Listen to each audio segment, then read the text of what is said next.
Okay, so we're at Hong Kong Airport. We're about an hour away from our flight into Hanoi because we're going to Vietnam next for the next 2 weeks. But whether or not you count, there's a little bird on a chair there. Oh yeah. But whether or not you count Hong Kong as China, he is very much in the not camp. I'm very much in the I'm not so sure camp. We have definitely come to our end of our time in China, so we thought it would be really good to just, I guess, round up how we've been feeling about it. I've got a few questions here, a few things for us to talk about. So the first one is, what has been our favourite place or activity or kind of thing that we've done? Favorite place, Chengdu.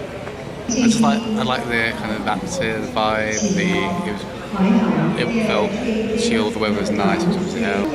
Yeah, Chengdu activity. I like the going to Xi'an in Japan. Yeah, That was good. That'd be up there. I think that's one that springs to mind initially. for me, out of the cities we've been to, it's out of Chengdu with you or Xi'an.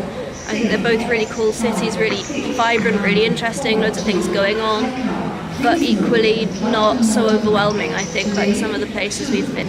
Also, Hong Kong is also on that list, but and out of the kind of day trips and the activities we've done, I've actually really enjoyed when we've been biking to places. Yeah. That's been really, really nice. We're not Xi'an. bikers at home, but Xi'an, Dali, yeah, Jinping. It's always been really nice to kind of just get out a little bit.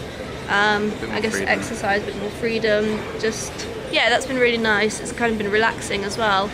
And also the very first time we went on a hike just outside of Xi'an, and I can never remember what the mountain's called. Chow Hua? Something like that. We'll find it. Cui Hua, maybe. Just write I'll it find it. somewhere. We'll write it. Yeah. So the next thing is, have you had a favourite food, something to eat?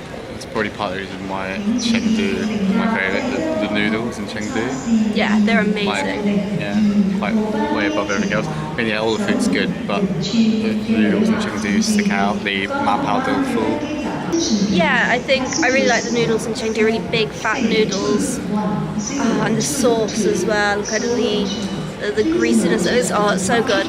But I think I also enjoyed when we kind of went further down south, and because there's less noodles and there's more rice, it means we've had more kind of vegetable-based dishes. Yeah. And actually it's been really nice eating all the veggie-based dishes, like more kind of mushrooms in kind of dali. And the Burmese tofu in dali was really nice as well. I think the rice noodle batter in Guilin I like or those. something, yeah. And I really like the carrot batter in I don't know why. I really liked them. I think they were really good. in Dunhuang. Yeah. Yeah. Have you had something that's really surprised you while you've been here? Because I think it's full of surprises, isn't Yeah, it? I surprised I think both of us the most was how much we enjoyed Macau.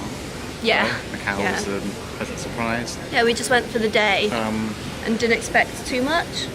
Yeah, Got quite a lot in return for it. yeah, it was a good day trip. Yeah. So yeah, Macau. I mean, I think it helps that we've been to China before, so there are some things that I think would surprise Yeah, the weird things that you come someone for the across. first Yeah. time. Like the slits in babies' trousers so they can pee in the street. Yeah, Stuff like they that. do twice now. Yeah, it's just okay, whatever. I was surprised actually the difference between when we were in China 7 years ago and now, just in terms of how massively clean the streets are. Yeah, it's And leaps and bounds. It really it's- has noticeably. And the QR QR code payments. So in China, when we were here 7 years ago, everything was cash. Cash was king. And now they've skipped the whole paying by debit card. People just pay by scanning QR codes on their phones. Yeah. You can pay a 98-year-old lady selling you oranges in the street using a QR code. So that's been pretty surprising, yeah. Something that you've learnt or that you think you're going to take away from being in China for 3 months? I think I've learnt just about China more. When we were here before, we were mostly rooted to one spot, not all the time, but actually we've seen a lot more of the country. Variety. And yeah, the variety of it. Like, you kind of know there's mountains and you know there's this and you know there's that, but actually kind of being out in the desert and being like, wow, it is a proper desert. Yeah. You know, 2 weeks later being in the jungle. yeah, and then everywhere we've been has had amazing mountains, and they're all really different from each other as well. It's not like a mountain is a mountain is a mountain, it's really not. Yeah. So I just feel like I've actually just learned about kind of the geography of the country, and it helps you kind of see why people live so differently from each other in different places. And you know it, but I think you see it and you experience it, and it, you kind of, yeah, it sticks with you more. Is there anything that's been particularly challenging? Challenging? No, I mean, Xinjiang was challenging, but I mean, Yeah. that was challenging. Just kind Generally of being in getting around. Xinjiang. But yeah. I mean, other than that, no, it's not as hard as it seems to get around. I think. No. We yeah. I think we've used trains mostly, which isn't the cheapest. Isn't the cheapest option. You could get buses, and I think if we had decided to get buses everywhere, that would have been quite a challenge. Yeah. Yeah. It helps that you speak enough of the language. Otherwise, it'd be a lot more challenging. Like, Yeah, I think the need language to barrier know. is always a thing. Like my Mandarin is very basic. but it's enough. It's enough to get tickets and ask about food and things like that. But I think there's always that. That's always a challenge wherever you go. Any kind of biggest advice you have for someone? Learn basic language. Yeah, because you can't always. rely on someone else speaking English. No, I don't think that's it. Is you think you're going to go to a big city, loads of people speak English, but actually they Guangzhou, don't. no. Beijing, no. It's- You'll find people, but it's not enough to be able to rely on it. Yeah, it's mostly young people, but not If always. you want to eat 'Cause- food in those places, you need to know. If you want to yeah. buy Yeah. tickets, you need to know some of it. And it's, you don't need very much, just basic things. So if you have dietary requirements, or if you know there's kind of medical stuff, just make sure you know the language for those particular things, I think. Just learn things about how to say ticket and counting, that kind of basic stuff. Yeah. Where would you like to go back to when we come back to China? China. I would like to go to Kashgar. Yeah. Xinjiang. Which is kind of on the very west of China, bordering, what is it border? Kazakhstan. Kazakhstan. Spend more time in Yunnan. Yeah, I'm really interested to go back to Yunnan. It's very south. It borders Vietnam and Myanmar and Thailand, I think, as well.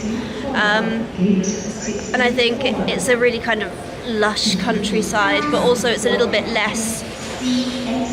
I think it's kind of less big cities. It's less accessible by rail. And I think that'd be quite a nice challenge, but also it was such a nice area to be in when we were there for not very long. Yeah, there. I think every province you go to, like, oh, there's so much more we could do. But I think Yunnan sticks out to me quite a lot. Yeah. That's all I've got, but I don't know if there's anything else you want to talk about. No. Or anything you want to mention. It's been nice to be able to travel around and really hop around. We've had a really nice, varied experience. Yeah. We've done big, we've done small, we've done west, we've done east, we've done Yeah, we north, have. we've done south. And we've had 3 months in China, and I think actually that's been a good amount of time to properly see places and go to places. Yeah. 2 weeks in Beijing. Yeah, You see, the surface. yeah. 2 weeks anyway. I think, a tour, if you go on a tour of somewhere, you're always going to be rushed around, you're always going to have to be on someone else's timetable, you're only going to go to the big places, you can't, stop at street side cafe, you won't be able to stop at little, back alleys that, that they won't take you on, there'll be...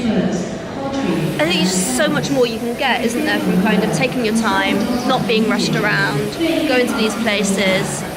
I think it's really worth it for us as well because we're returning, and I think that's kind Little of children are returning to China. yeah. But you know what I mean, like because we've done like the very basics. We've been to Beijing, we've been to Shanghai, and there's so much more to China.